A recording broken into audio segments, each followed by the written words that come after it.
Injili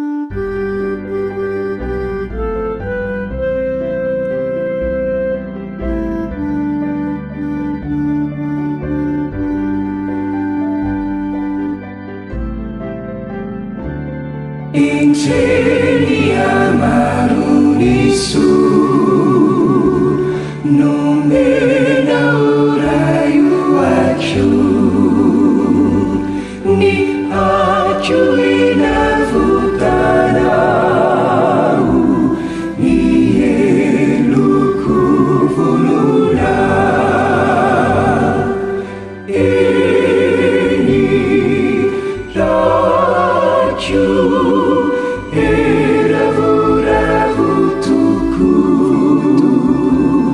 di sana che volevo dire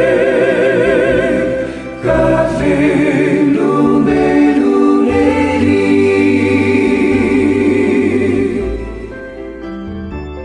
e oso kutuku Gesù la bella sua di si fa ni solitaire Tetsia ukutuku Eni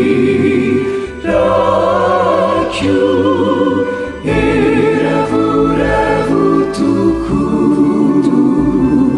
Di sana che volevo dire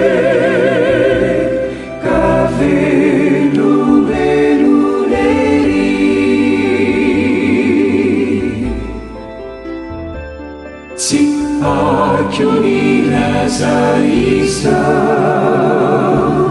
Amisa lerirai Nifano esa deive Detsi fatuno kuku Eni raku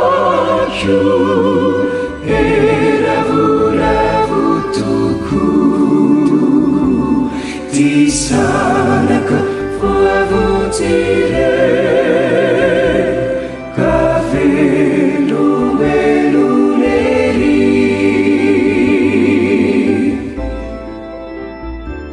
ni focului derisa bisa jasi anasana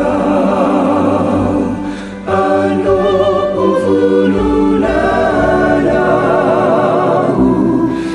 si cakaleja Eni raku eravu-ravutuku Di sana che volevo dire